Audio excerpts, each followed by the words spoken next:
President, all protocols observed. Watu wafanyikazi wote, karibuni sana ndani ya Lang'ata. Sisi tunawakaribisha. Anytime kuna function hapa, Mheshimiwa Rais umekuwa na sisi na kusimama na wafanyikazi wengi.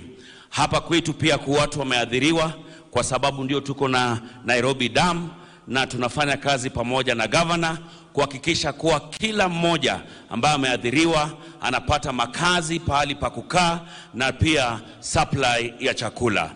Katika huu wakati mgumu, sisi kama viongozi tunachukua nafasi kuhakikishia kuwa tutakuwa na nyinyi na kufanya kazi pamoja. Asante sana Mheshimiwa Rais. Thank you. Asante, tupigie Jalas makofi.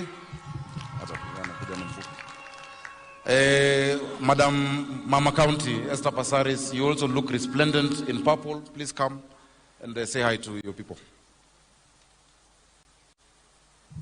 Your Excellency, the President of the Republic of Kenya, William Samoei Ruto, the Deputy President, Rigathi Gachagua, the CS of Labour, Florence Bore, the President of COTU, Francis Atwoli, all protocols observed. Happy Labour Day. Wananchi hamjambo. Your Excellency, as a member of the Housing Committee, I want to make an appeal. You know, it's very rare that we get an opportunity to make an appeal on behalf of workers. Majority of the employees of this country are the civil servants. It recently came to my awareness that when we have social houses, the price for civil servants is double, and yet the houses are exactly identical.